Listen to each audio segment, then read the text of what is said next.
We're three guys who like to talk pinball, so we came up with a clever name. We're Joel and Travis Scott who talk pinball, and we call ourselves Triple Drain, Triple Drain, Triple Drain. We're Triple Drain. Okay, that's we're trying something new here. We're trying something new. That was I don't think awkward. Travis likes it. No, it's incredibly awkward. We didn't even do an intro or anything. We're just playing a theme song from the beginning. So here's the deal. So first off, I know there are people that listen to this podcast that just skip ahead like 5 minutes every single episode. So normally we start the episode, hey, are you ready? What's going on? We make fun of each other, you know, all the script, you know, the typical script that I write for us, all the jokes. You need to listen. You know, Yeah, this part's definitely keeping people from skipping for sure. Yeah, like right now. Oh, yeah. Oh, you want to get straight to pinball news. No, what I'm saying is normally we do that, but there's a change. There's a change going on. And the change is Triple Drain. We are leaving TPN. We are leaving the Pinball Network. There's no issues. There's no problems. There's no drama. There's nothing. Really what it comes down to was we did 30 episodes of just audio. So right around episode 30, we added video. We've been doing video now for 30 episodes. We just had episode 60. So here's a great transition point. Episode 61 and beyond, we're going to be independent. So what does that mean? Listeners or viewers, please pause the episode. And what you're going to want to do is you're going to want to go to whatever your podcatcher is and just search Triple Drain Pinball Podcast, and you should see a new podcast. Subscribe to that or follow that or like that. All of our previous episodes are there. If for whatever reason you want to go back, but find the podcast is unique. And then if you're on YouTube, please pause the video. I'll put the link in the description. Search Triple Drain Pinball Podcast. And we've released our Triple Drain YouTube channel. So we may have one. This is a joint release right now on TPN and Triple Drain, but we may have one more of those. I don't know. But for future videos, you are going to want to see those on our dedicated YouTube channel. So sorry that you guys are going to have to put in a little bit of work to migrate over, but we appreciate you. We don't want to lose you guys as viewers or listeners. So please follow our unique channels. Travis, you had held up your hand about a minute ago and I ignored it. Did you have something you wanted to say? I'm just hoping like everybody didn't pause immediately right there. Like pause the channel before you talked about, or pause the video before you started talking about what you needed to. So if maybe you Travis will just talk. So ignore that previous pause and don't skip ahead. Don't skip ahead. Like we have to establish all that. I almost feel like we have to say it in the middle of the episode for the people that automatically skip ahead 5 minutes. We're going to have to, because there's somebody out there that skipped ahead and they're going to be like, what the hell's going on? Yep. So updates. First off, Tom, we missed you. We missed you last week, or not last week. We missed you last episode. Travis and I had to be nice to each other, and what are you talking about? Okay, that's horseshit. That's what we agreed on, and Joel like threw me under the bus within like 8 to 10 minutes, and I just get memed to death, and I get messages nonstop. Tom, whatever, you've Joel. seen. I'm sure there were, I got tons of email and people are like, did you leave Triple Drain? No, you're a busy man. Yeah. You're busy. You're traveling America between work and tournaments, and we can't. Are you like barely lock it down? Yeah. Did you go cosplay as Walter White while you were gone, Tom? Yeah. No. I always wanted to be like Stone Cold Steve Austin. So, yeah. Yeah. You got a beer right now for 9 o'clock in the morning? You ready? No, I had that last night. For for the audio only listeners, Tom has shaved his head. So we had bearded Tom. So we got villainous Tom was added. That was a new thing roughly, 6 months ago. And now we got a shaved head. So for the audio listeners, if you want to see Walter White, Tom Graf, go to the Triple Drain Pinball Podcast YouTube channel. You'll see it immediately. Yep. There's a good plug. Yeah. Well done. Thank you. Don't pause. Don't pause the episode. Don't pause because you're listening to us on audio. You can keep it going and you can multitask. So this is perfect. Like put down the Facebook, grab your iPhone, do all that stuff. You're good. Tom, you're an unbiased opinion. You have seen Travis's calves in person. Oh, what the hell? Why are we still talking about They're this? half the size of Elwyn's. That's all right. All right, fine. You know, F it. Ellen, We're Ellen gonna just grew address up- this right now. Didn't he grow up in like California? There's like Dude. a lot of mountains. It's You know, obvious, your calves just naturally get bigger. I got the feeling like Elwin probably walks up a mountainside with like old like stone stairs just to go up into like the fiery pits of a temple to create whatever layout that he's creating. That's probably what it is. And meanwhile, me just chilling out in St. Louis, just what it doing is? whatever. You guys haven't noticed, but Keith Elwin, when he plays pinball, he stands on his tippy Holy toes cow, the whole time. Joel, that topper behind you is going crazy. Yeah, the Evil Dead topper, I know. man. That's pretty cool. That topper's doing some calf raises right now. Imagine a topper doing something. Elwin just does calf. That's what he's saying. He plays pinball on his tippy toes or does calf raises the whole time he plays. And he's not short. That's how he gets those calves. I knew I was messing up. Yeah, it's try fine. harder. It's so fine, the real Joel. question is, because of guys, you on TPF. At TPF, I'm just going to wear jeans the whole time. He's wearing sweats. That's what I was going to say, guys. At TPF, I swear to God, be nice to him. If he wears shorts, anybody comes up being mean, I swear. I'm going to dick punch Joel as soon as I see him every single time. So he wears shorts the first day, and people will be like, "Travis, they're not that small," and he's like, "Ugh." And he goes back and puts on sweats. I'm sorry, man. I'm not trying to make fun of your body. I'm not doing it. It's not fair to you. It's just body shaming, man.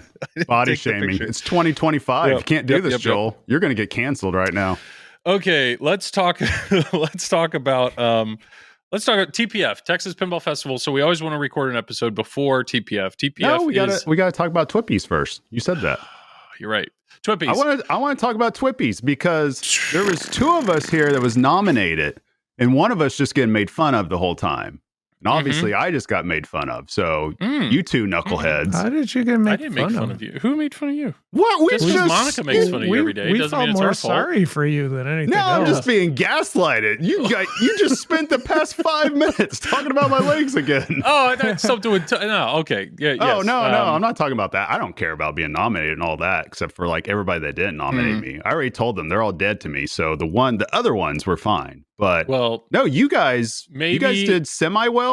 Because I honestly, I don't, except for a couple of the categories, I honestly don't know the results. Okay. I know the podcasting one because that was like a whole shit show on Facebook. I know Game of the Year. Okay, we'll go through outside them. of that, I don't know. We'll go through them. What I was going to say is the Pinball Degenerates Award art this weekend. Maybe they added a sexiest leg category, and you might have a shot on that. You might. Dude, I already have a Pinball Genie Award. That's all I need. Yeah. Okay. So Twippies, I'm not going to go through every category, but essentially Jaws dominated. In pretty much every category. There was the Innovation of the Year was surprising. X-Men won that. The Danger Room is cool.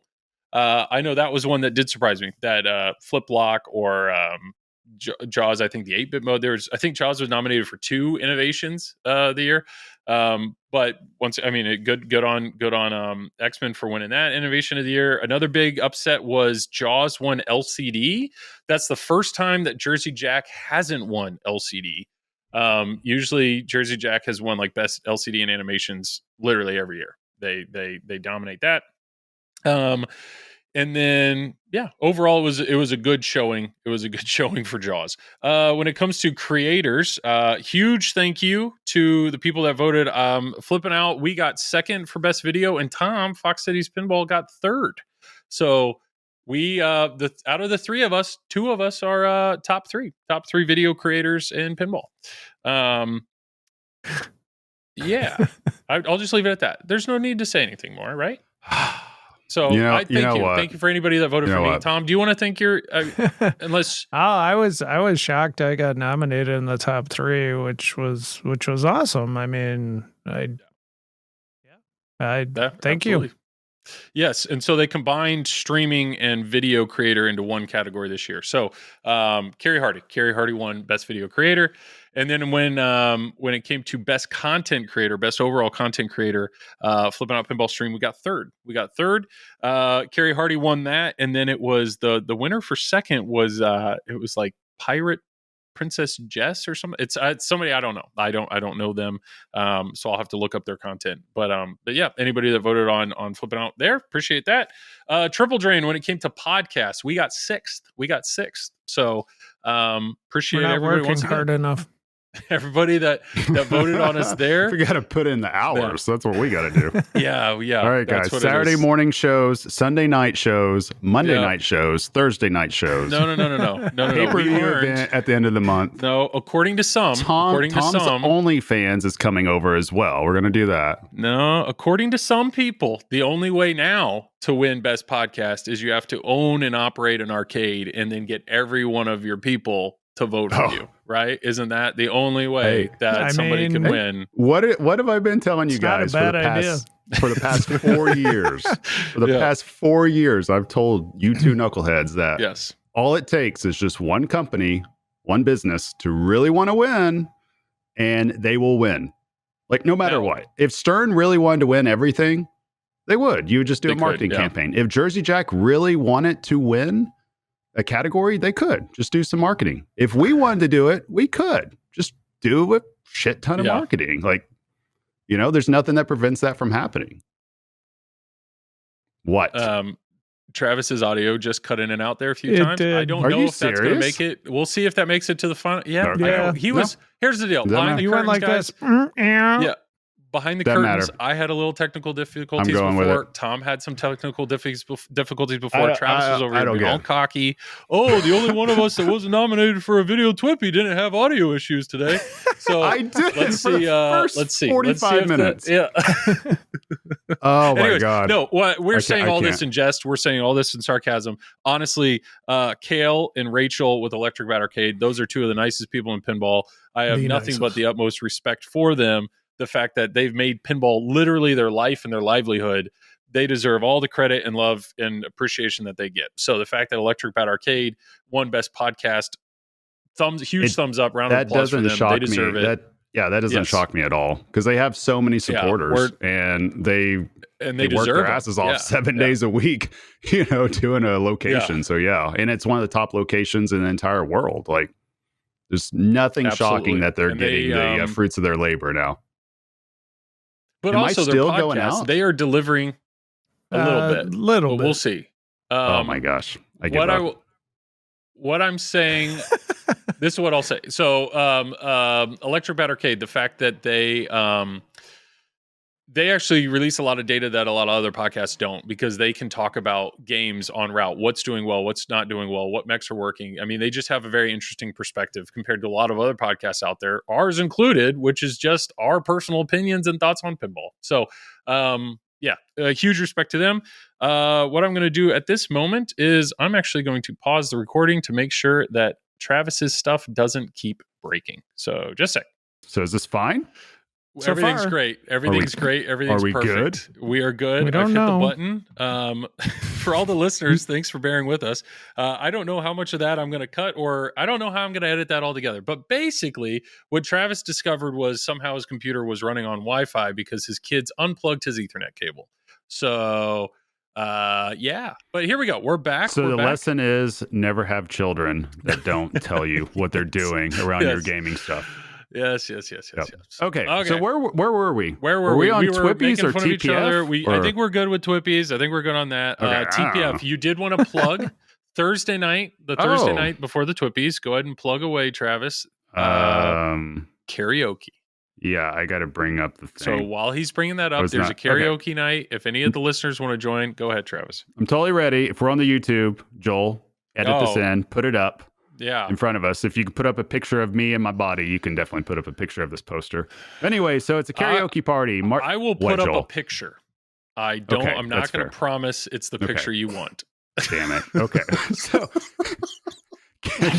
there's a karaoke party down at TPF on Thursday night at Two Brothers Grill and Bar, which is at 8308 Preston Road in Plano. And that starts at 9:30. And it runs till like 1:30 or 2 in the morning. But it's like an annual thing that we do, karaoke party, that a group from Tulsa, Oklahoma, Hangar Pinball, they sponsor. We have like tables saved, put aside. So Travis come on has out. a beautiful voice. Oh Nice.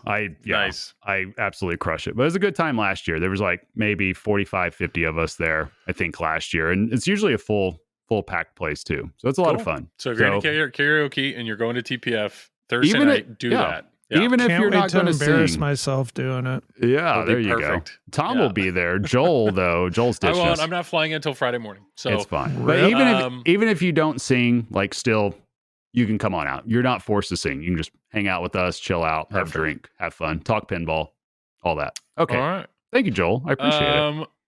TPF. Well, this is our pre-TPF episode, so we usually like to roll through what to expect, what are you going to see, what are you not going to see. All three of us will be there. Please, if you see us there at TPF, come say hi. We'd love to talk to you. But yeah, let's just And if start we look like we're confused for a minute, just ignore it. Just lead, if you see Tom, just lead Tom back to the tournament area. You know, if Yeah. you see him confused, just if I'm turn him and lead actively him back. playing a tournament game and you interrupt me, I might punch you. Yeah. Okay. Yeah. How about that? Okay. He's All so right. aggressive. Let's He shakes threaten his our head. audience. Let's threaten our audience. Yes. Yes. That audience That's what that happens we're when you shave your asking, head. the audience that we're asking to jump ship with us, you know, please, if you've subscribed to the new one, yes, just don't touch Tom when he's playing a pinball That's how game. serious Tom takes his tournaments. Yeah, now, yeah, if you yeah. see Joel playing on a machine, just go up there and Oh, just yeah. shake the shit out of it Touch while he's playing. away. Yeah. Touch away. Jeez. Just give Okay. him a hug. We Just were watch talking him. about Evil Dead. We I think, were before. We were before Travis had technical difficulties. The one that was bragging about not. But Okay. now we've all done it. All right. I will 61 spend 30 episodes and we're No, all no. still struggling. I Yeah, will that's- spend 30 seconds on this. Have it, put it into the record. I'm cutting it Joel, who is the only one that didn't have any issues at the very beginning of this, as soon as we got into the room and we're just chilling out for like first 20, 30 minutes. Travis, you did not have any issues None. until you had issues. You're right. I Okay. wish. So Evil Dead. Let's talk about Evil Dead. Tom has not played it. I've had this game in my house for a few days, so I have a few hours of play on it. Exactly, scares me. It's the only game I've ever borrowed from Zach where honestly I cover it in blankets. I fold the head down and I cover it. Like my kids have not seen it because I don't. They see that topper one time, and my son will be in our bed for weeks. So, with all that said, though, I might be in my wife's bed for a week.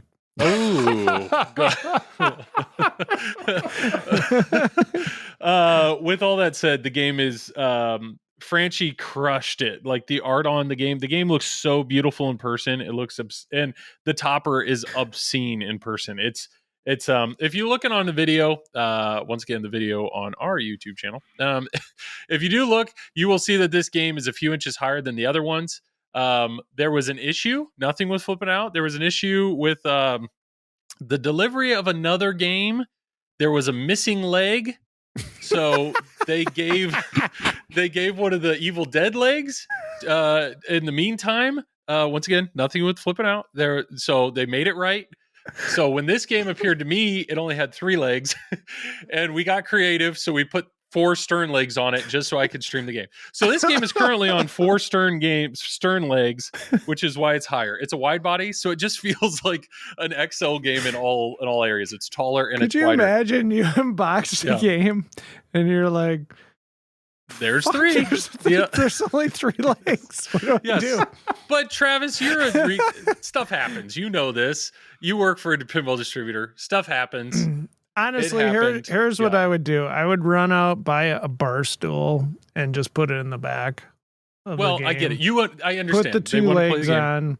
Yes. I mean, that would be So- my temporary solution. But anyways, go ahead, Yes. Joel. They made it right, and I got creative to make this right. And this is so it's on stern legs, so it's taller. So I don't want any Evil Dead buyer to see this and be like, "What is that going to line up?" No, it'll fit well. Now this topper though will stand out in your collection because it's incredible.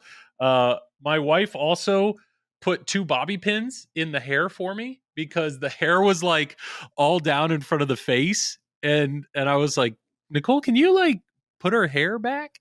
So I actually have a good picture. I'll add that picture now. I'll add that picture now of my wife did she putting comb bobby it pins too, in there. or I don't, she just kind of, but anyways, Evil Dead. Travis, you have played Evil Dead. What are your initial impressions of Evil Dead to let the listeners / viewers know what they should expect when they play it at TPF? We're just the same as last week.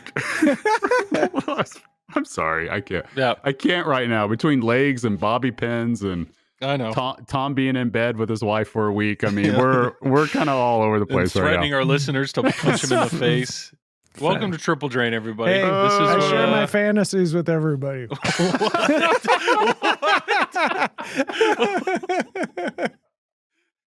I mean, we could really dive in on which part of all of that is your fantasy, but let's. Yes. Okay. All right. That explains why he has so many kids. Yeah.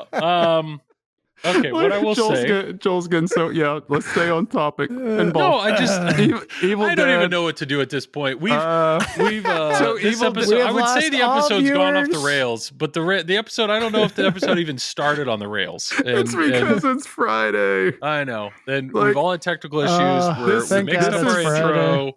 This is a 6th place podcast effort right here, guys. I'm super proud of us. Right now. Yes.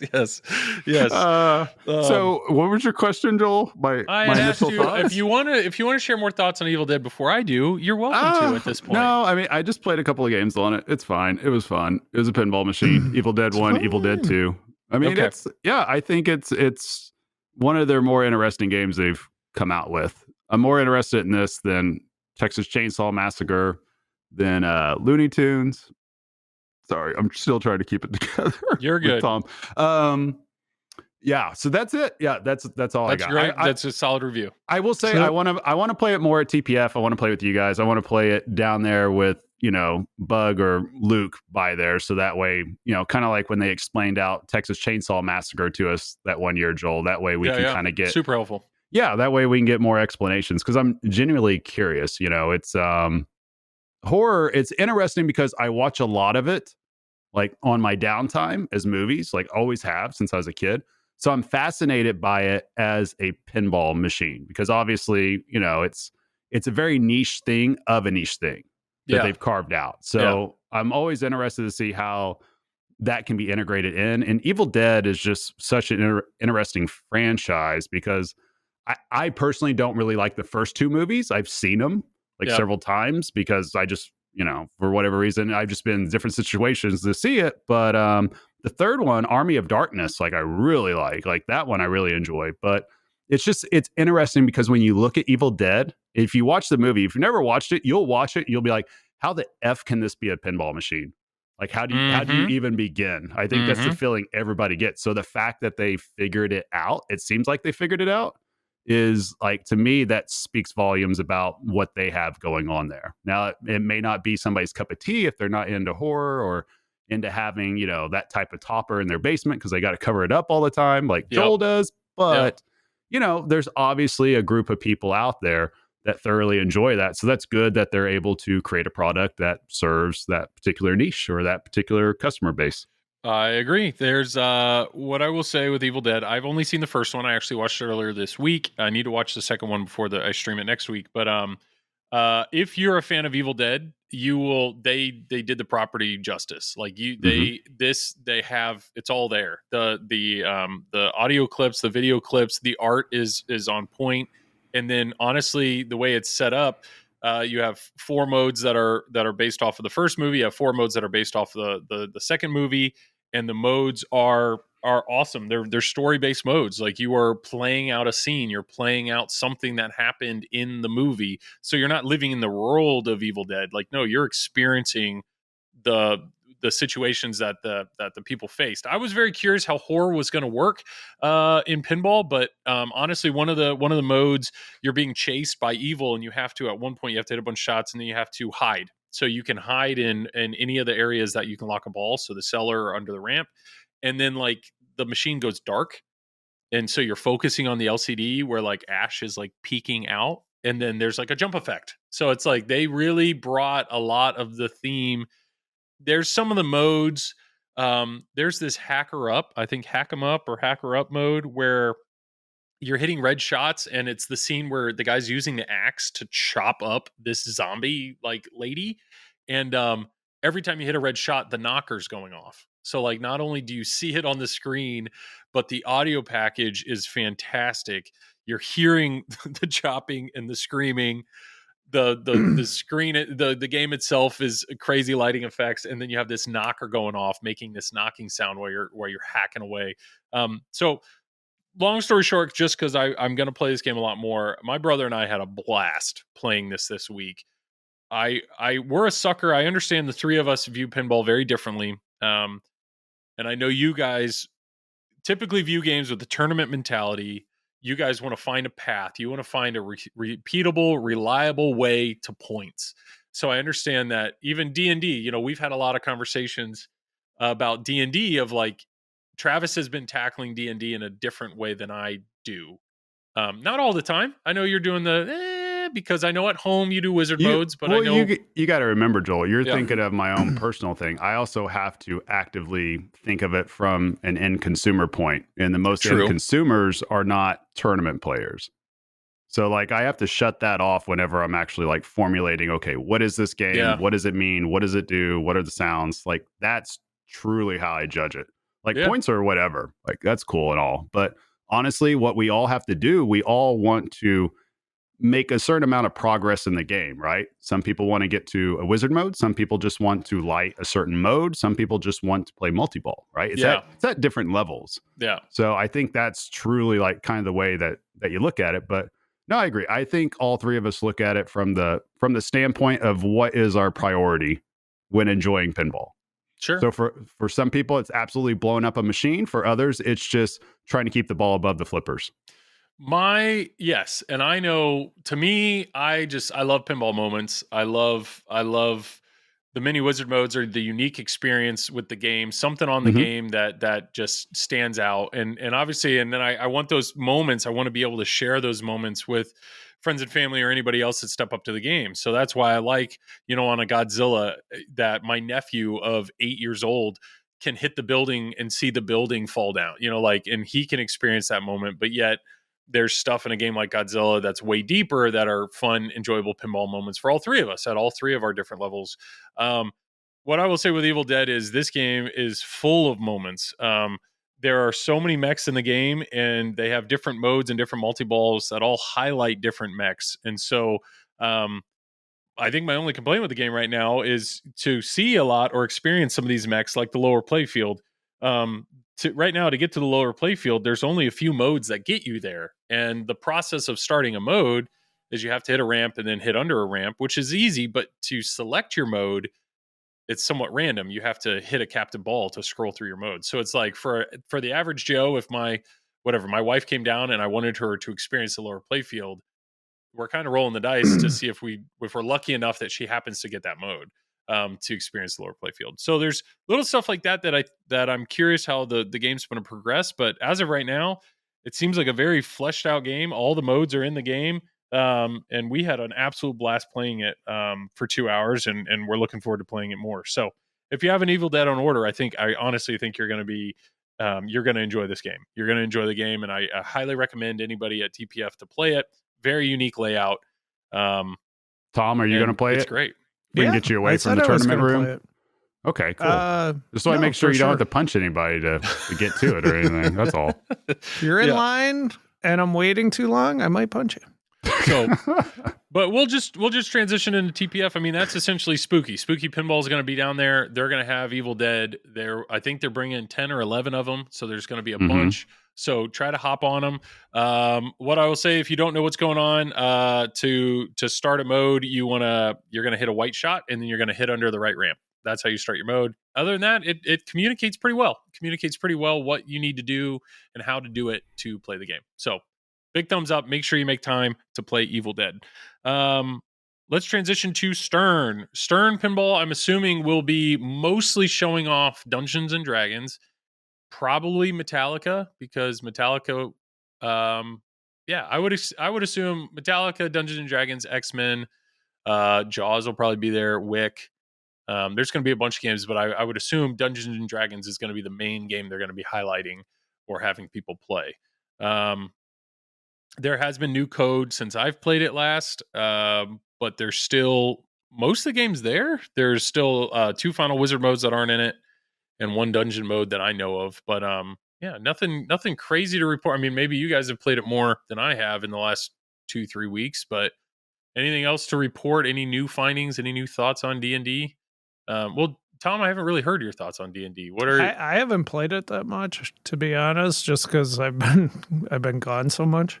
Yeah. But yeah, I don't really have an opinion of it right now. It shoots fine, but I need to get deeper into the game.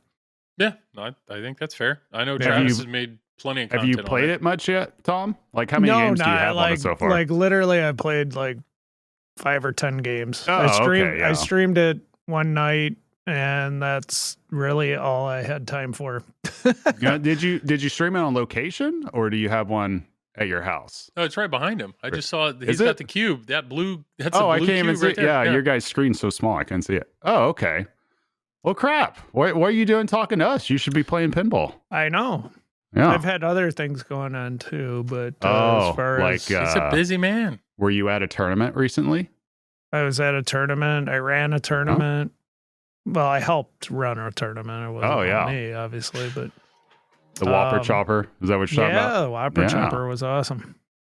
Tom puts in the work, Travis. Put in the work. I'm aware. Got to go to TPF in a weekend. I mean, there is like no time for anything. Well, yes, play Dungeons and Dragons. I don't know who all will be there. I assume Brian Eddy, maybe Dwight. I think Elizabeth Gieske. All those people have, obviously worked on the game. So if they're there, say hi to them, pull them aside. They'll be happy to talk to you about the game. I'm looking forward to playing it. I'm at a point. I mean, I've had people ask, they're like, "Do you miss it? What about this or that?" I really enjoyed my time with D&D. I feel like, being that I've played every part of the game right now, I don't actively miss it because I don't feel like I'm missing out on anything. But I'll tell you, once they release the next wizard mode or the chance to unlock another character, I very much so want to play the game and keep chipping away at it and see how that game continues to flesh out. But yeah, I really had a lot of fun with D&D. But that's Stern. That's Stern. JJP, unless they're going to announce something in the next 3 days or whatever, I don't think JJP is going to have anything new at TPF. My assumption would be Avatar. It'll still be Avatar. I know CEs are finally being delivered to the customers, so maybe they'll have a CE on location or at the show. I don't really know. But yeah, if you haven't experienced Avatar, hopefully TPF will be a chance to experience that. Looking ahead, though, I do think a new JJP game is around the corner. The rumor is Harry Potter. And I think that's going to be big. Even if the game, it doesn't matter. Tom's joked around that he would have bought Rush if it had one pop bumper in the middle of the playfield, but it's true. There are people, Harry Potter's going to sell. It'll sell. It's going to sell regardless of what the game is. So it's going to be big. And I'm excited for JJP to see how that goes. I mean, once again, that's a rumor though. So if it's something else, it'll be what it is. Harry Potter's a theme I really love, but I definitely want to see what's in the game and how it's coded. I've been really disappointed with like last year's coding for games. I kind of wanted to talk about that. Of all companies? Most games seem really behind on code, and where is it? So if we're talking about last year's games, so let's start with John Wick. Yep. Where's the code? That okay. AI there's lacking. a game there. Needs to get going. But like, there's no wizard modes or anything. You can tell some stuff on the playfield isn't integrated. Yeah, it's just kind of weird. I Obviously, X-Men, they rushed out. D&D is got a lot of stuff going for it, but there's been known crashes and things like that. But yeah, I mean, speaking as a consumer, it's not a good feeling when you buy these games and they seem like they're left for dead, or at least you have to wait a year or two for the code to develop. So yeah, it's definitely it's a unique thing in pinball that I'm kind of seeing, and I think I've talked to you guys about this off podcast before, kind of what the general flow of this is through the lifespan of a game. And I haven't really heard anybody else really put it into words, because I don't know, unless you actually work in pinball and sell the games, you really don't realize what's happening, like in the middle, at the beginning of a first run, in the middle of a first run, the end of it, the beginning of a second run, so on and so forth.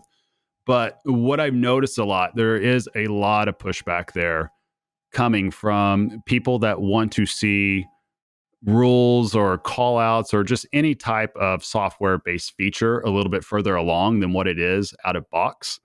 Now, I'm not going to pretend like I know all the answers, because Joel and I talked about this last podcast. I have no idea what goes into coding a game or anything like that. But what I do see is what people's reactions are that are spending the money to buy these games early on and wanting to experience different parts of the game. And I fully am in the group that you need your first 10 minutes just to be super tight, like nothing but focusing on that, because that's what everybody on location is going to experience. That's what a home user is obviously going to experience. Anybody that hits the start button, that's what they experience. Now, what I've noticed is if that first 10 minutes isn't tight, the people that play the games are like, if they're part of a message board, Pinside, on a Facebook group, whatever, they're going to voice their opinion and they're going to let you know. And that's strictly the pinball enthusiast. Now, here's what happens afterwards. If somebody brand new to pinball discovers that this game exists, they're going to use this little search engine called Google, and they're going to look up information on it. And when all they run into is Pinside and a full thread of people bashing the game, or a full thread of, on Facebook, they look it up and they see people, talking about how, well, they're disappointed in this, or they're wondering where this is, or whatever. That's like, why would they want to go ahead and buy that game? Like, it makes it to where it makes it awfully difficult for a second run to actually happen. And discovery to happen 6 to 12 months down the road. It makes it very difficult. Let's be honest. Consumers have a very first impression. When I go up and I play a game for the first time, I want to enjoy the experience. If I don't enjoy the experience, I tend not to want to go back to the game. So if the games aren't coded well, functioning well, it's a turnoff. And that's all valid. What you're saying is all valid, because I've seen the same thing. Like, full transparency, I've seen the same thing with fun houses. Fun houses get out there, they don't work correctly. Yep. Guess what? That's going to piss somebody off. They're going to tell everybody. I guarantee you, I could go on Pinside right now and probably find a thread of somebody pissed off about that game. We could probably Tom wrote it. Yeah, probably. No, I don't do Pinside that much anymore. We could probably we could go anywhere and find something that somebody's pissed off about some game. Oh, yeah. And that doesn't mean at all that their opinion's invalid, but what Tom's saying is hitting the nail on the head. What really matters is how they're feeling emotionally about a game. And if you spend $7,000 to $13,000 on a game and you get it in and you're playing it, and you're enjoying it for the first 10, 20, 50 games, however long. But then when you keep playing it and you're kind of wondering, okay, what's next? Then you start talking with other people and you start getting other opinions. I mean, human nature, a lot of us, we will listen to opinions and it will have a formulation on what we think about something. Like, that will be our filter to what we're going to see. So it's like anything else. The 5 people you surround yourself with, or the 5 pieces of content creators that you usually consume, that's the filter that you're going to see a lot of things through. Whether it's right or wrong, that's what you're going to see. So I really do believe that for all manufacturers, like of course, build quality, that's number one. But number two is getting the code, like just really dialed in early on. Because if you get people praising your game that quickly and they're saying, oh, the code's great. Oh, yeah, this is excellent. Or, oh, this mode's really fun. They're going to post about that. They're going to be your biggest cheerleaders. And then new people that are looking up that game, that's all they're going to see. And they're going to feel good about that. They're going to feel good about looking down that road for that purchase. And Tom is like saying everything right now. He's preaching. This is exactly what is happening. Like down to the minute level. That's what's happening. Yeah. I will say I understand I'm in a unique position because I have, these games I have a chance to play these games and just I have no financial connection to them. So it's not like I have this like guilt of like, did I waste my money or anything? I just have the game. But I know a lot after that first 2-hour stream. And what I mean by that is, if in a 2-hour stream, I feel like I've experienced the game, like to me, that's not a game I want to own. Like if I can fully experience the game in 2 hours, like, okay. Or like I want to leave that stream itching to play it more, to discover more. So mechanically there's an aspect of that, like X-Men. I love the mechanical aspect of X-Men. I love the kinetic satisfaction of shooting that game. But I know within the first stream, like, okay, all the modes are right there. You can pick whatever one you want, so it's very easy to play all the modes because they're all available. And then you beat 2 of them and you're in the future, and it's like, well, check the box. Like, it's like I experienced. So you said, Travis, it's important that first 10 minutes is tight. My issue with X-Men is anybody can experience that first 10 minutes easily, but then that's it. Like, that's all they have. And there's a difference between experiencing it and is it tight enough to where it emotionally connects you to where you're like, true, I want to do that again. Yeah. That's the difference. That's the replay. Yeah, like anything's going to have a 10-minute experience. We could go on any game and have that. Are we going to want to keep having that experience? And that's in pinball. I always talk to you guys about, you need these mini hooks, right? It's just like content creation. You need a hook to convince somebody that they want to plunge the ball. You need a hook to convince somebody that you want them to hit a certain shot. And you use that hook through call outs, through light, through just like a fun, like connection, right? Mm-hmm. Flippers to whatever shot flow you have. And that's like super important. I mean, human nature is we're going to go back to what feels good. We're going to go back to what makes sense. And that's why we all have games, right? And anybody listening to this could probably understand what we're about to say, that multiple people that have multiple games in their collection, there's always going to be 1 or 2 that you always go back to. Sure. Right? It's like Old Faithful. You're going to go back to it. It's a good palate cleanser. That's a sign of a solid game for you. And that game could be anything. Like, so for some people, it could be Wick. For some people, it could be X-Men. Some people, it could be Evil Dead. Some people, it could be Galactic Tank Force. I don't know. People have different, different opinions, different ones. But I think that's really the key. And like when I think of pinball, I think of, okay, how can I make it to where somebody plays the game and they enjoy it the way that we want them to enjoy it? Because the behavior we encourage, right, is the behavior we're going to get out of somebody. Like, that's what they're going to do. And so I'd rather encourage the behavior to keep coming back, to want to play different modes, to want to do different stacks, to want to hear different sounds, to explore the game. Because I think that's where you get your money's worth right there. I think you've explained that well, because I'm thinking back on like, okay, if I step up to a game at TPF that I've streamed, it's like, what is it that I want to experience? Like, what is it that I'm missing? So if I, which modes in D&D do I want to play? Because I miss playing those modes, or which dungeon, or which multi-ball, or same thing with X-Men. And I think honestly right now, there isn't in X-Men, when I streamed it, there isn't any mode that stood out to me in a way that I like, oh, I can't wait to play that mode again because of whatever. And yeah, Wick is similar. I think I was so confused while playing Wick. I liked the layout, but it's just like I really didn't know at the time. The modes really weren't coded in a way that there was no information on the LCD to tell me what I was supposed to do. So the modes are forgettable because I never understood them. So I understand that hopefully games like those the code can really get fleshed out. Well, I think of some of my other games that I do miss where it's like, yeah, I can't wait to step up to play this, to experience that. And that's something that I know my brother, when we finish streaming, my brother, he's above a novice, but like he doesn't like dive into rules. But he was locked in on Evil Dead. And honestly, the reason I'm excited to play it more is because all these modes have 2 phases. So it's like you can get pretty far into a mode and then you realize, oh, there's more there. Like there's a whole nother phase to experience.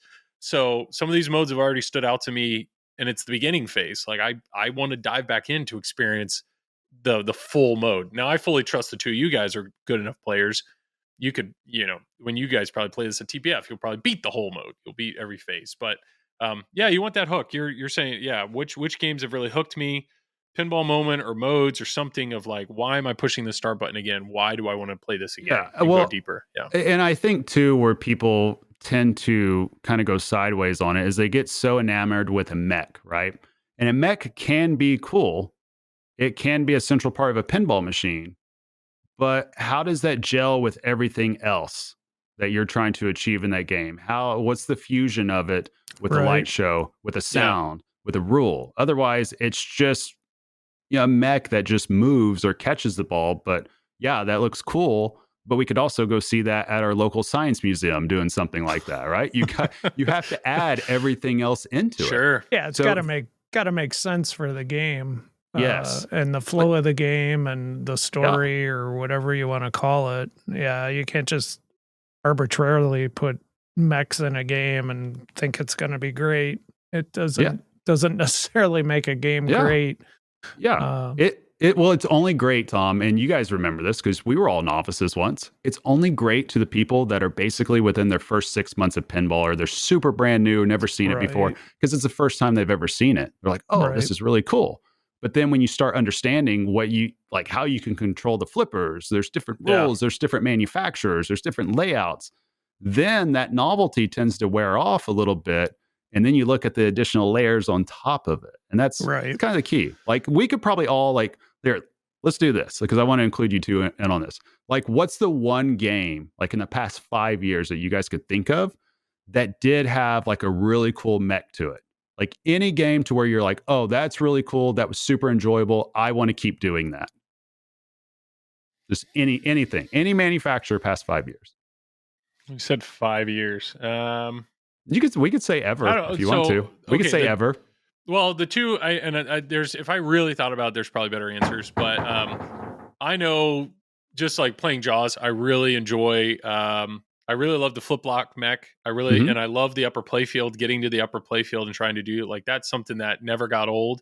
And then the other one that actually popped in my head, which is probably because it's the only thing that I miss about the game, but Toy Story, the Duke Kaboom ramp. The Duke Kaboom ramp was such a fun mech in my mind. Oh, I'm thinking that's the other thing with Jaws. The having the moment where the fin pops up, and having to hit that is an enjoyable moment that everybody that played that game liked. But the Duke Kaboom ramp is the one mech, and I know it's nothing crazy, but it's like if I stepped up to Toy Story right now, that's the only thing that I miss, and that's the only thing I want to experience again. Like I want to hit that ramp.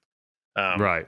But what about you, Tom? What about hitting that ramp? Because if we just put like a little jump ramp in the middle, like on a whitewood, and say, yeah, hit it, you're going to be like, okay.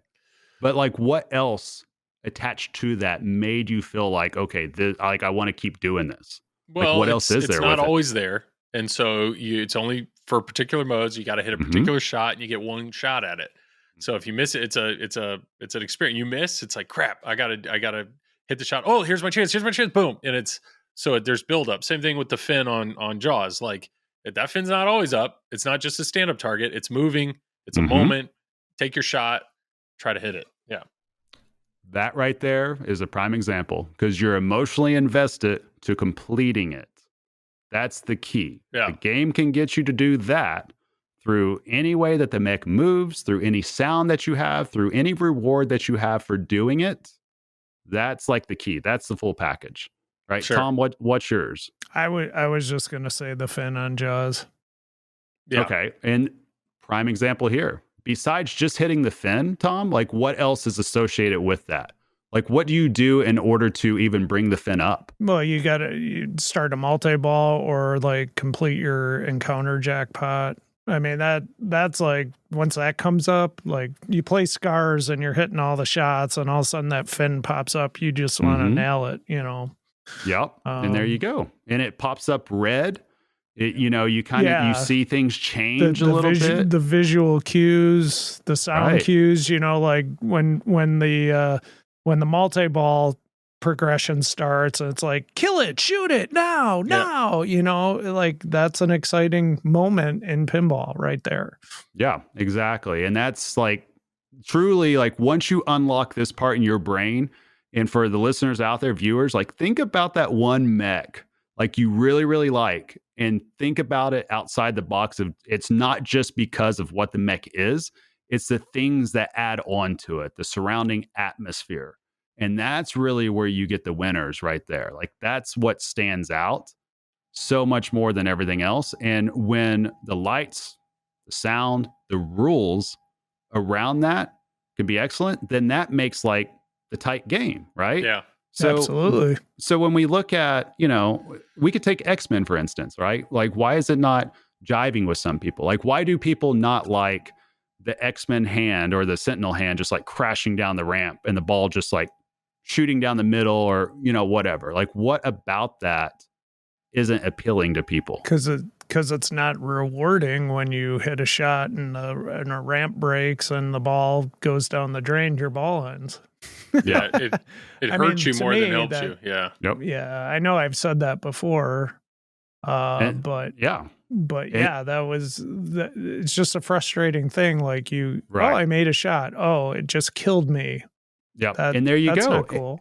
And that may not, right. And that could be prevented by not just allowing the mech just to do that. And that's it. There could be a whole mode tied into that you're actually battling the Sentinel, but you have a ball save on while that's happening. So you don't feel nearly as like honey-dicked at the time that the ball's just shooting down the lane. Like, there's ways that you can work around that. Very true. Very true. And that would maybe make that mech more appealing and fun. Yeah, absolutely. Because it's like, it could be a cool mech.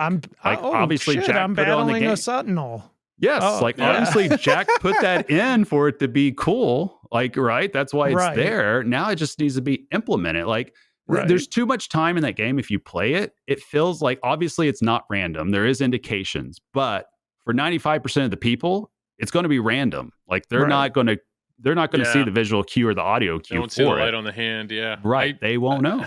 Well, I do like X-Men, but I think it's because of the shots. But I think somebody made the comments of like, oh, cool. So shots, they either said shots or ramps are the new mech. And it's just there's kinetic satisfaction when the ball is whipping around in a unique way.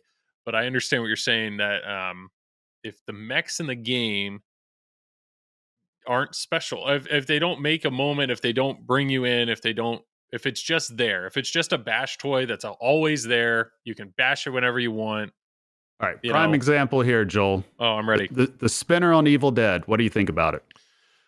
So the spinner on Evil Dead, it's right up the middle. You can hit it all day long. But the one reason I like it is because the audio cue is a chainsaw.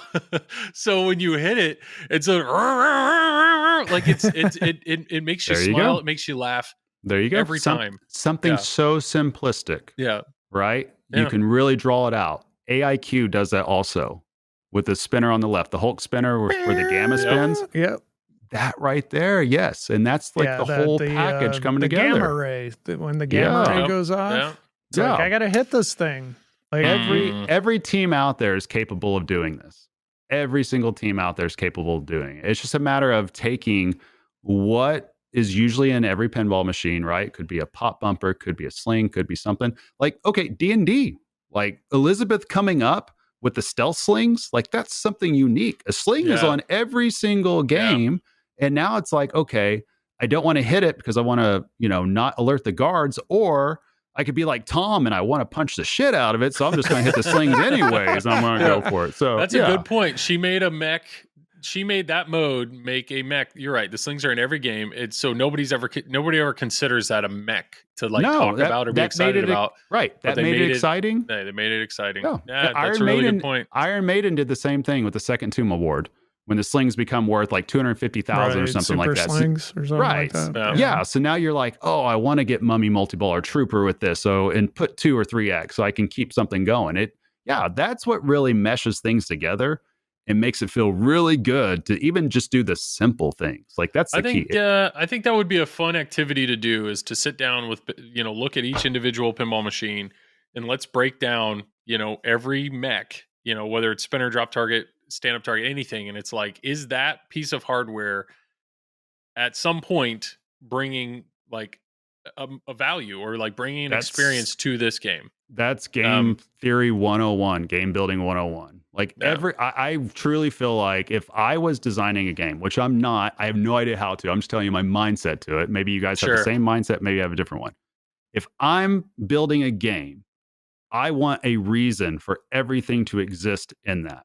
And I want to try to make it doesn't have to be the star of the show, but I want it to chain together with something else to where it makes total sense for it to be there. And it makes a player feel like, okay, it belongs. Instead of having a shot or a certain piece of equipment or whatever that just is like, okay, why is this here? Why do I want to shoot this? I want to avoid that. I just want to hit this instead. It's like there's going to be a hierarchy of priority anyway of everything. But you still want it to piece together. And that's just proof right there. Like some people have figured out how to make slings fun.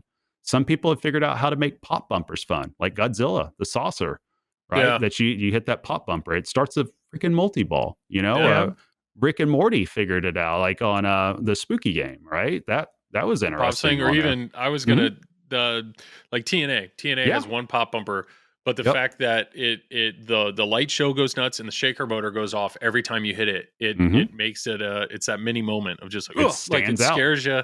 Think about that. We're talking about a game with a pop bumper making like a standout moment, a pop bumper. Yeah, like we figured out slings, spinners, pop bumpers. There you go. You can do it. Yeah, that's a good those point. mechs are there. Yep.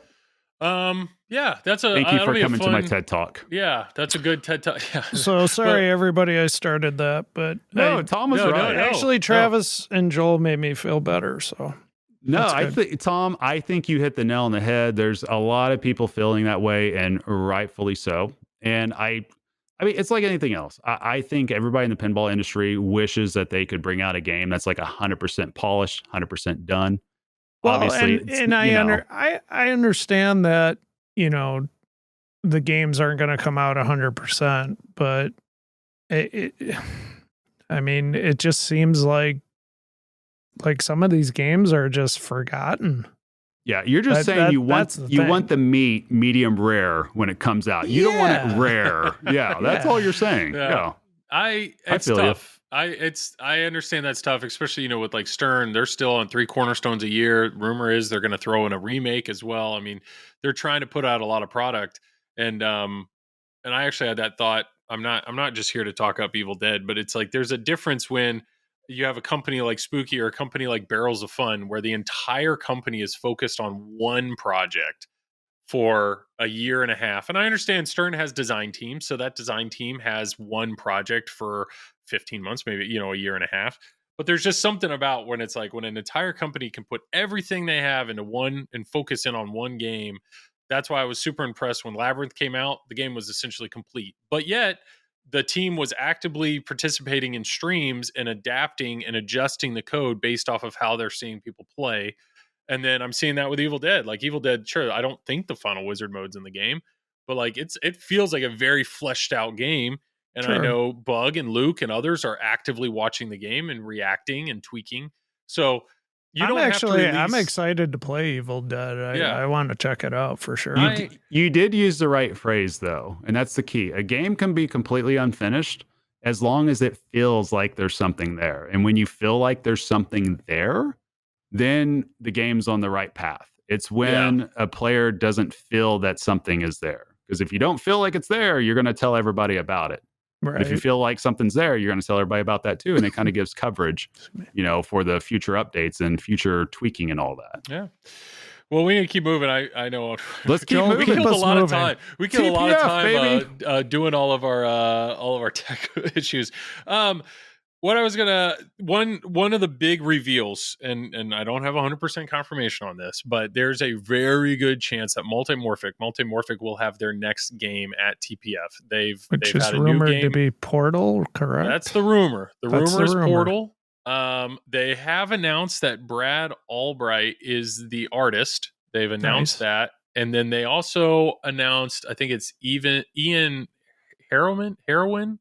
Harrower. I have Nailed it. I have a hard Nailed time it. pronouncing it. Ian, I'm trying. Sorry, bud. He's either the game designer or the program. He's highly involved. So they've already announced. So these are two new additions. Brad Albright, his art is fantastic. So new addition to the game. They have not announced what it is. I do know Loser Kid. Loser Kid's been doing a lot with Multimorphic in the last few weeks. Feel free to check out their content if you're curious about it. So I would assume, watch them. I will assume they'll be involved in the reveal in some way. But yeah, I mean, we're talking, I'm going to be at TPF exactly a week from now. So sometime in the next few days, that will be announced. So we really don't have much to say. Otherwise, play it. If you've never played a P3 system, it's a unique experience all around. I do think every game that they've released is getting it's only getting better in my opinion, or they've improved upon it. With all that said, the system is 10 years old at this point. So I'm curious how far they're going to push it. If there's another iteration of the system coming, I don't know. There are questions there, but I think the only way to go from right now, if you're not doing a new system and you're keeping with that, that older system or just the P3 system in general, I think it's figuring out a way to get the mechs, the playfield, or anything to do with the module in front of the scoops a little bit more. Yeah. Which goes against what their bread and butter is, which is that interactive LCD screen or whatever you call it, the screen in the middle. Right. But I feel like, saying, okay. Yeah, I feel like you got to get some mechs in front of the scoops there. Like you got to get some shot paths going on that has to go beyond just the screen interacting with the ball. Yeah. Like that's kind of what I'm hoping to see with this next one. Like I feel like we're going down that path, right? We can't always stick to the upper 1/3 of the playfield. I think there's got to be a way to put something there to where it does come in front of there. Like I think Heist kind of did that with the crane. Yeah. But it's not a permanent mech. It's not like a mech that resides on top of the LCD screen. I'm talking about something that's modular. Like if they could somehow figure that out, I think that would be a unique enough value prop that would make a game stand out a little bit more. We will we'll definitely have to report back on that. That's the one that I can think of. That's the one new game I'm really confident will be there. Barrels of Fun. You don't think Barrels of Fun will have a game? I don't know. Barrels of Fun is being tricky. Out to people. Barrels of Fun is being tricky. Out. They are Texas based. What I'm saying they're being tricky is if you go to the TPS website, you can see the game list.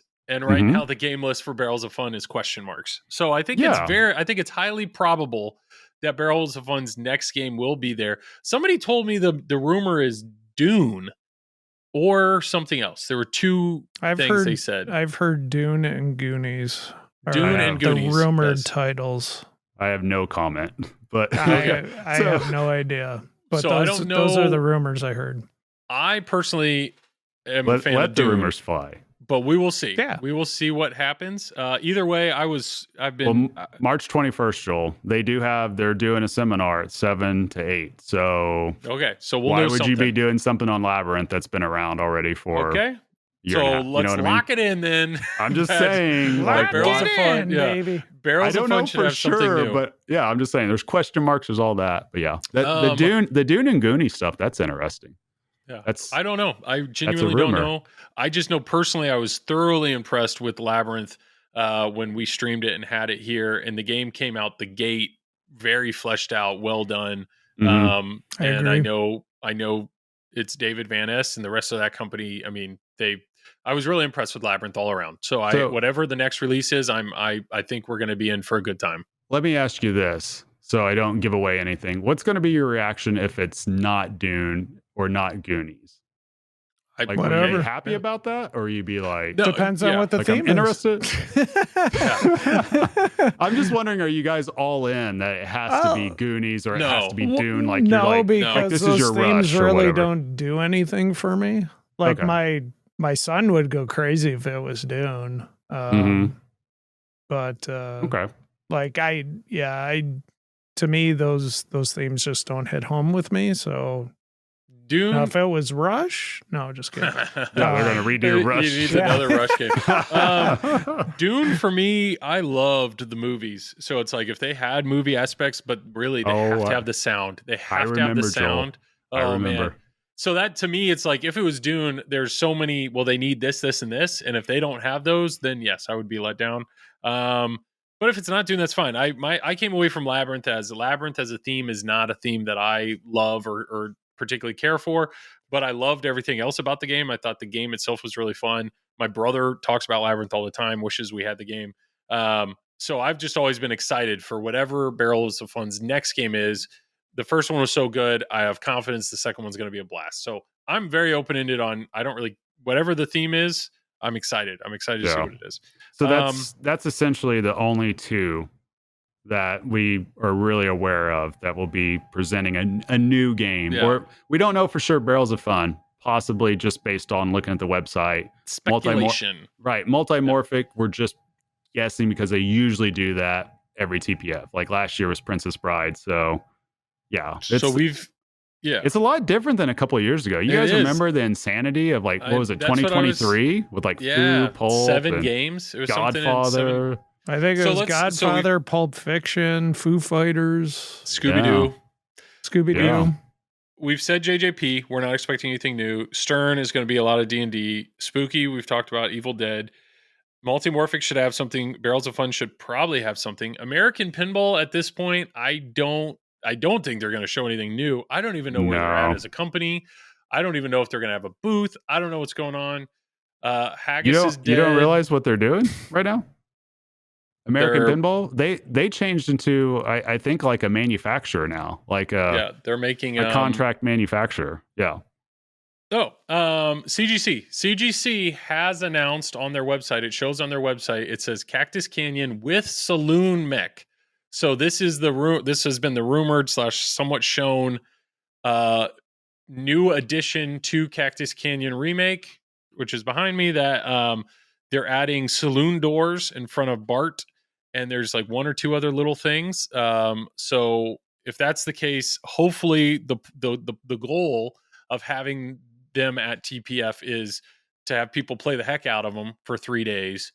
And if the mechs survive and look good through all that testing, hopefully they're at a point to actually start selling these upgrade kits with the Lyman 2.0, the Josh Sharp 2.0. Does that code. include the code with it? Is that what they're it's going got to. with? Because if they're going to add a mech, there's nothing in the current code that would recognize the mech. That is wild that a new mech's getting added on. Because that game came out November of 2021. It's been a little while. Like November of 2021. And we're in 2025. So I know wild. The big rumors with CGC are obviously we're waiting on that kit. They're actually pumping, they're building Pulp Fiction's the LE version, the higher version is people are already getting those. I'm assuming they'll have Pulp Fictions there. People are waiting for them to officially announce the Medieval Madness remakes. Like, hey, put in your money now. We're ready to sell them. I don't think we're going to see that at TPF. Maybe I'm wrong. What other companies am I missing? Turner Pinball will be there. Turner Pinball is making stuff. They're shipping games, so I'm assuming people will have another chance to play Ninja Eclipse, which is fun. I'm gonna offend somebody because I'm forgetting them. I know. Well, Dutch or Pinball Brothers gonna be there, and if so, what would they? What would they have? I'm not seeing a Dutch or a Pinball Brothers on there. Because Dutch has wrapped up Big Lebowski, and I think they have moved on to Alice. So maybe there'll be an Alice there. Maybe, I don't know.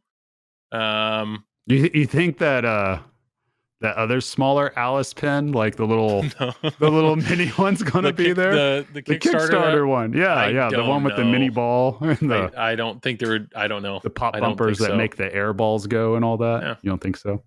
Kudos to What a- them for finishing that Kickstarter, though. Yeah, They raised like 500,000. There's a lot of people that want mini pinball. Well, hopefully it all gets fulfilled. Well, it's customer funded, so or consumer funded, so why not? That's always worked in pinball. I don't know. I feel like I'm missing somebody. So if I'm missing somebody, who I'm do you think sorry. you're missing?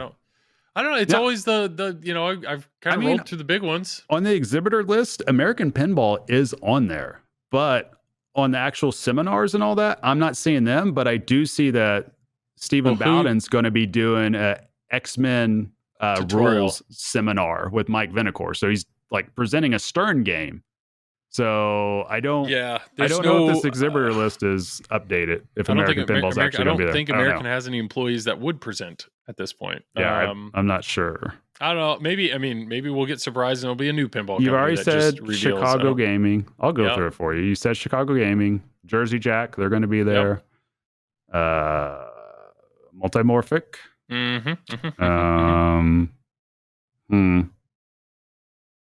Ramps Pinball. That's the other one. There you go. Road I trip. see that one. Road trip. Yep. I have not played that, so that'll be new for me. Well, I'm gonna make sure you play it, Joel. You're gonna experience all the ramp fun. Spooky, of course, we said Stern. Yeah. And Turner. I mean, that's everybody. That's everybody on the list. So really, it's. I mean, me personally, I'm excited to play the two new games. The two, which hopefully is Barrels of Fun and hopefully Multimorphic. Otherwise, there's going to be an opportunity to play a lot of other stuff. And then looking ahead, I mean, we talked about last time, like looking ahead, rumored Harry Potter, Stern's going to be rolling out with another game probably in the next 2 months. Yeah, we're just going to have to wait and see. There's a lot Which of one, what do you think? What would you want to release first? If you're a Jersey Jack, do you want to release Harry Potter before the Stern Cornerstone, or do you want to wait till after an Elwyn game releases? I would release before. I think I would too. I would release before all day long, especially if you have Harry Potter. You're going to get a lot of sales just off the name alone. But sure, there will be people that'll be holding their money to wait for both releases and then try to pick which one they want to commit to. But I think you're going to lose. Elwyn is Elwyn. I think for people, there's going to be a lot of people that pull the trigger on Elwyn, and then they're not going to have the money. It's kind of weird too. JJP.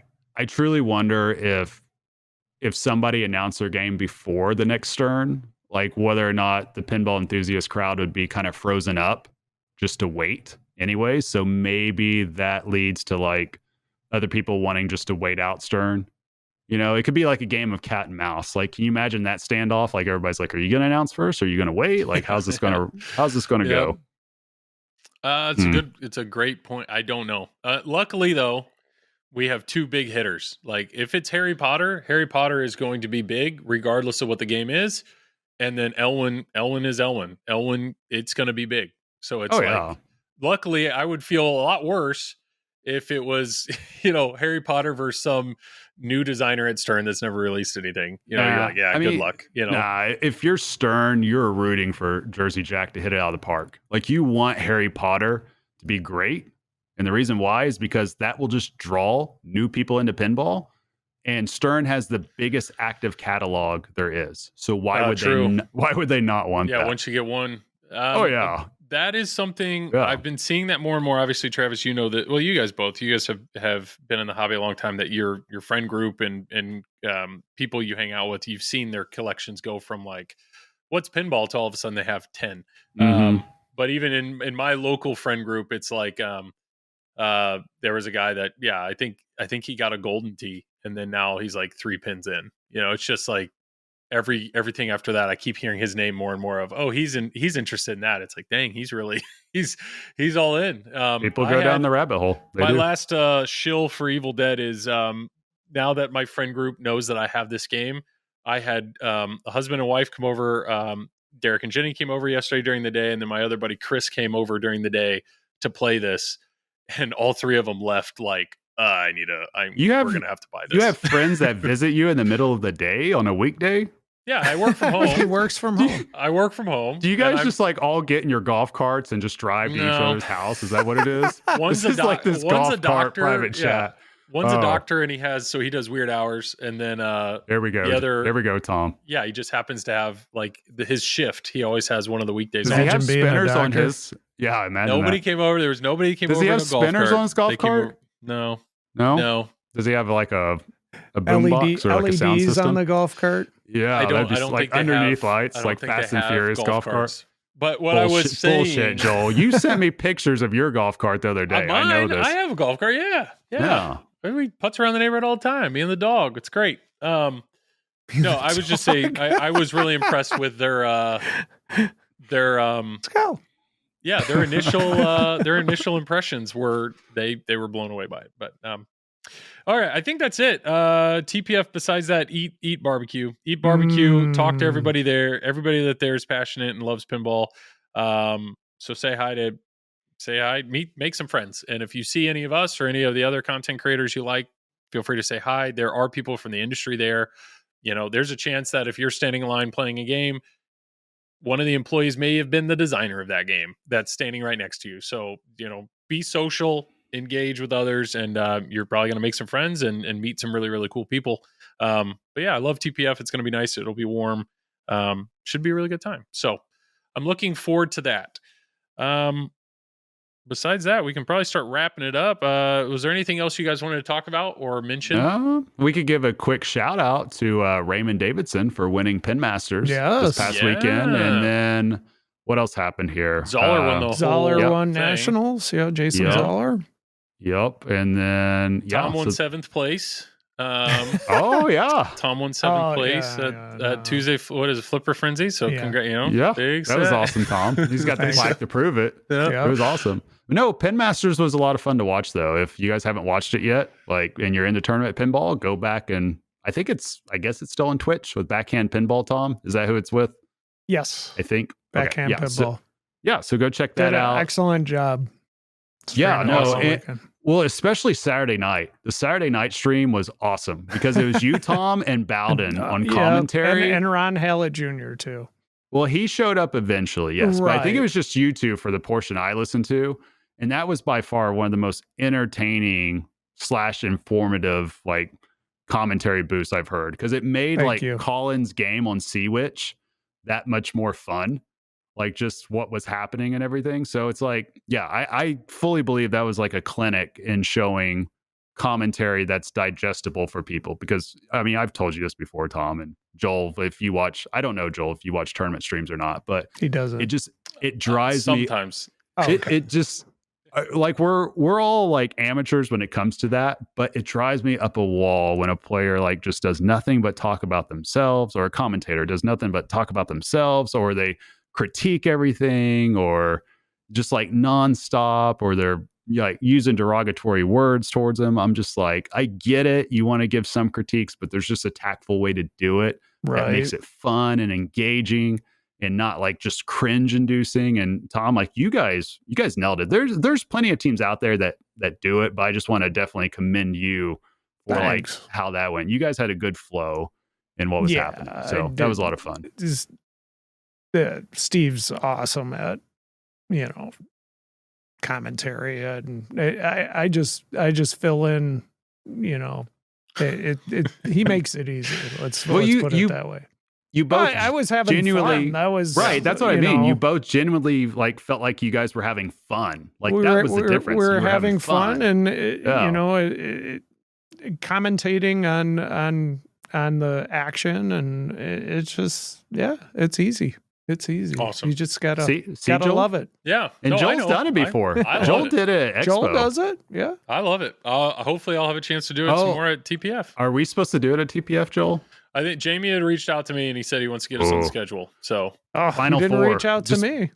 Because Oh, he knows you're going to be in finals, Yes. Tom. He knows you're going to be in finals. That's why. Right. All right, we'll have to do one round, Joel. I think we can do it. Oh yeah, it'll be fun. It'll be fun. I You can feel teach bad me how for to the- do Redline Mania again I on every feel game. horrible for the group because we're going to break everything I just said I don't like about commentary. So No, it that'd be is great. what it is. If they have a telestrator, that's all I need. Not the yeah. I think I just love it. I think just have a as lot of fun doing long it. I can handle commentary as long as I know that the people are having fun and they're genuine about it. Like whether Cool, they're yeah. busting balls or something like that. Like that's what Levy cracks me up. Right. I know he's not everybody's cup of tea. And I know he's like totally over the top with everything, but it's kind of like just seeing that character play over the top, that everything is just the most crucial game 9 of IFBA thing. It could just be like some podunk tournament. That's what, like stuff like that. If somebody's excited and they're genuine about it, like that's like I'm able to digest what's happening there. Yeah, Absolutely. no, it'll be fun. Well, yeah, let's go ahead and wrap it up. Friendly reminder for the people that skipped the very beginning of the show. We are no longer going to be part of the Pinball Network. So please, on your podcatcher, whatever it is, search Triple Drain Pinball Podcast. You will see there is a separate show. Please follow and subscribe to that show. Same with YouTube. I will put the link in the description. If you're watching this on the Pinball Network channel, we have created our own YouTube channel. Please migrate over there, like, subscribe, all the things. So hopefully we just don't want to lose anybody. This might be the last episode on the Pinball Network. We may have one more as another friendly reminder, but yes, we don't want to accidentally miss anybody. So that, yeah, we have full intentions of making plenty more content. 60 episodes in, looking forward to having many, many more. Yeah, but let's plug it up. Travis, plug away, man. Yeah, you guys can find me right here on the Triple Drain Pinball Podcast and now over on the YouTube Triple Drain and also on my work, the Pinball Company YouTube, where we do like tutorials and all that. And you can also find me in the gym doing calf raises. Perfect. Tom, go for it. I will be here on Triple Drain and Fox Cities Pinball. So, Yeah. We got a lot of tournament streaming coming up over the next couple of months, so it's going to be exciting. That's awesome. And yes, and I am Joel. You will find me on the Flippin' Out YouTube channel. My brother and I stream every Wednesday night from 10 to midnight. Come check that out or watch any of the past streams or tutorial videos that we've been doing. But yeah, and then as well as here, Triple Drain. So, hey, and sign up for Papa 22 in case we don't get an episode out. I think it's April 5th. And we'll get one out. Yeah. You sure we will, okay. Joel? Normally we do a Sure. TPF follow-up. We usually are pretty good at getting a TPF follow-up in. So for the record, I'm trying to get you two bozos to record a podcast while we're down there, even if it's just for 20 minutes. Maybe we'll do that. Yeah, we'll see. Maybe we'll do that. But we'll try to figure it out. Yeah, appreciate all the listeners. Thanks for everybody that has supported this show so far. And whether it's just clicking on the video, listening, or we have a Patreon. Thanks for all that. Anything. Yeah, we really appreciate you guys. And hopefully we have a chance to meet you guys in person at TPF. So, like always, Tom, you get the last words. Be excellent to each other.